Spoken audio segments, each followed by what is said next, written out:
A violent storm system is coming to the United States as we go into next week, and it will bring a tornado outbreak with it, with strong tornadoes, widespread damaging winds, large hail, and the potential for flash flooding, and even some heavy snowfall on the cold side. And we're going to be going over all that you need to know with that violent storm system in this forecast. Hey, my name is Hunter here at Weather on the Go. Welcome back, and make sure to subscribe to my channel as we're going to be walking you through step by step, every step of the way through next week's forecast and the tornado outbreak and everything that storm has to offer.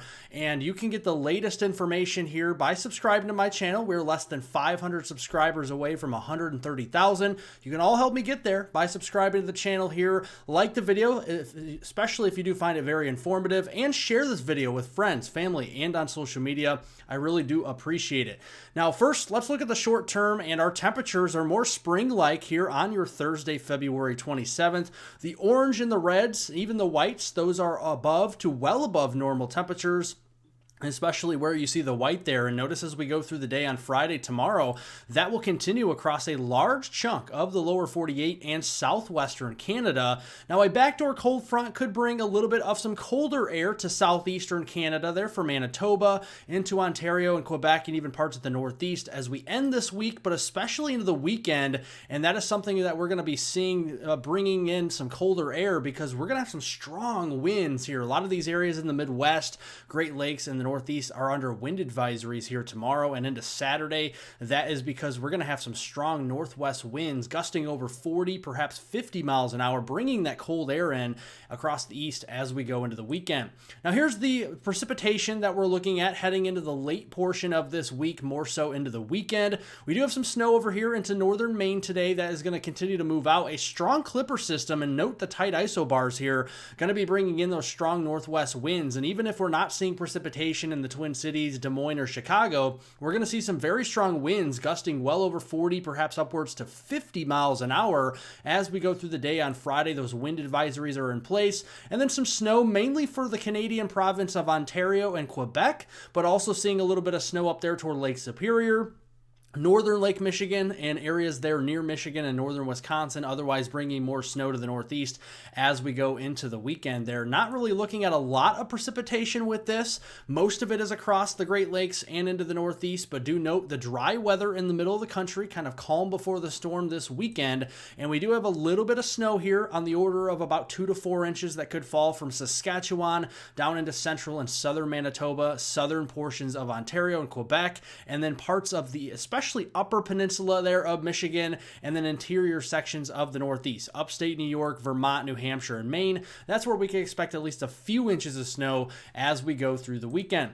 Now, the Storm Prediction Center is offering a very big outlook here for the potential of severe weather as we go into Tuesday, March 4th. This is a large area at risk. In the yellow, that's a level 2 out of 5, slight risk of severe weather. Do note, this is still 6 days in advance, and they already do have a level 3 out of 5 enhanced risk here of severe weather across East Texas, east of I-35, into southern Arkansas, north central Louisiana, and into central Mississippi. And this area could expand further as we do get closer, because again, this is 6 days out, and they also have a day 7 outlook 7 days in advance. Yes, that is a full week in advance of a level 2 out of 5 slight risk from portions of southeast Virginia, all of the Carolinas, most of Georgia there into southeastern Alabama. This also could get upgraded and expanded in future days, as this is still a week out. Now, let's look at our temperatures going into early next week. What is propelling this outbreak of severe weather is the spring-like temperatures here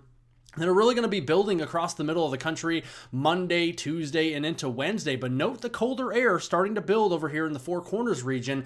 That is our storm system, our trough, that's bringing colder air aloft. And that cold air will meet up with the warm air here in the southern and southeastern U.S. early to middle portion of next week. And that clash of air masses will begin and produce some severe weather. Now, let's look at the jet stream. Very important to look at the energy here of the wind in the jet stream of the atmosphere. And you can see it gets even stronger as we go on to Tuesday, March 4th, Wednesday, March 5th, as this storm system really matures, and this could take a negative tilt potentially as we go into the middle of next week. Let's focus in here on the central and southern United States with this on Tuesday, March 4th. Dew points well into the 50s, going all the way up to southern Iowa and northern Missouri. Large warm sector with 60 dew points down here into southern Missouri, most of Arkansas, East Texas. This is east of I-35, into Louisiana and into Mississippi here. And typically for severe weather, you need dew points of 55 degrees Fahrenheit or higher. We have a lot of that in this large open warm sector. Instability, a lot of that is going to be strongest to the south, especially early on in the severe weather season. When you get into early March, it's difficult to get higher energy levels or instability further north. Typically for this, you need storm energy levels above 1,000 to get some severe weather and thunderstorms. We have a lot of areas here that are in the green and yellow that have 1,000 plus joules per kilogram or energy levels there on Tuesday. Another aspect we look at is your low-level jet. This is here just a couple thousand feet above our heads, and this is really what is good for the storm organization and the potential for tornadoes, especially strong tornadoes. Very strong low-level jet already during the day on Tuesday, over 60 knots, but notice it naturally gets stronger after sunset here with radiational cooling, and you can see here through portions of the Ohio River Valley, Tennessee Valley, but especially overlapping that instability down here into Louisiana, Arkansas, Mississippi, and Alabama. That's where our low-level jet's going to be over 75 knots there going into Tuesday evening. So this is the instantaneous flash rate that shows you where thunderstorms and lightning will be detected here. And notice this will change over the next few days, but notice isolated thunderstorms, North Texas into the Sooner State of Oklahoma Tuesday morning. This will likely be for mainly some quarter-size hail, maybe a couple areas of 60-mile-an-hour wind gusts. The outbreak is still yet to unfold here. Now, as we go into Tuesday around midday, notice widespread storm activity being noted here on the European model, and this is around Little Rock down there toward Fort Smith, Texarkana, and near the Dallas-Fort Worth area. Now, these storms with southwestward extent are going to be watched for the potential of strong tornadoes already at midday on Tuesday, and then as we go into the afternoon and evening, a squall line with embedded supercells and embedded tornado potential will continue along the Mississippi River from Memphis down toward Pine Bluffs, Arkansas, Shreveport, Monroe, even down as far to the west as Tyler, Texas. So something we're going to have to keep an eye on as we go into Tuesday evening. And then we could even have some supercells out ahead of the main line. Those could pose the best risk for some strong tornadoes out there of EF2 to EF5 strength as we go into that Wednesday time frame. Now let's look here at the east. This is Wednesday, March 5th, and you can see the 50s dew points going all the way up to the Delmarva here, 60s for dew points from North Carolina into parts of South Carolina, Georgia, and into Florida. Plenty of moisture for severe weather. Not as much instability on Wednesday versus on Tuesday, March 4th. The instability is stronger with southward extent as you would expect for early March setups, but what's going to pick up the slack for the instability will be the low-level jet. Notice it's already strong right out the gate there on Wednesday morning, and we're going to see that continue to strengthen as we go into Wednesday afternoon and evening there on March 5th with a mature low-pressure system up there over the Great Lakes region and in towards Ontario. That is going to propel a lot of low-level shear. So Wednesday morning, we already have a fading squall line there as storms weaken naturally as they do into the early morning hours, but we'll see a rejuvenation of those storms into Wednesday afternoon, Wednesday evening, and those could be the ones to pose the risk for some damaging winds, hail, and tornadoes, as well as some flash flooding risks here from the Carolinas, Virginia, down here through Georgia and Florida. The stronger part of the storms will be with southward extent towards Georgia, Florida, and South Carolina. We'll keep an eye on that. Overall, here is what the storm will look like as we go into early next week. It's going to kick out across the Rockies there, and it will mature as it moves toward the Great Lakes. There is a narrow swath of some marginally cold temperatures, so there is going to be a wintry side to this storm as well. That is noted more across Kansas, eastern Nebraska, Iowa, Minnesota, Wisconsin, and maybe far northern Illinois as well on some of the models showing that snow changing over there as we go into the middle of the week. As far as rainfall is concerned, this system is going to offer a lot of moisture across portions of the eastern U.S., from the Great Lakes southward to the Gulf Coast and eastward to the Atlantic Ocean. We're going to be seeing anywhere from 1 to 3 inches worth of rain, and especially into Kentucky there, areas that has seen saturated soil and devastating flooding here just a couple of weeks ago. We don't need a lot of rain here, and it won't take a lot to produce some flash flooding. So make sure to know what to do if a flash flood warning is issued for your area. Seek higher ground and never drive on a flooded roadway. That is never a good idea.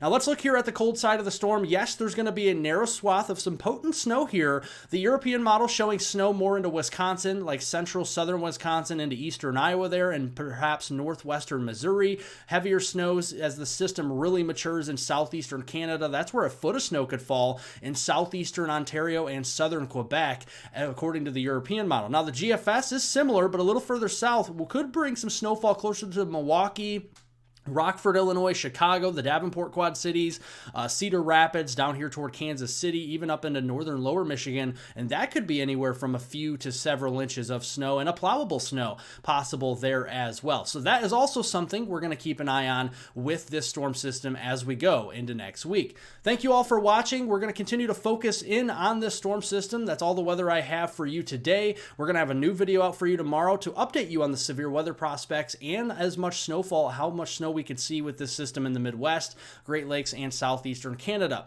For now, leave a like down below, give it a thumbs up, especially if you did find it informative. Share this video. It's very important to share this video with as many people as you can to get the word out about severe weather, because it does look like a big setup into next week. And leave any comments, questions, concerns below. You know you can always subscribe to the channel if you're new here, and we'll keep you updated on the severe weather and the weather to come. Thank you all for watching, and have a wonderful and safe rest of your Thursday out there.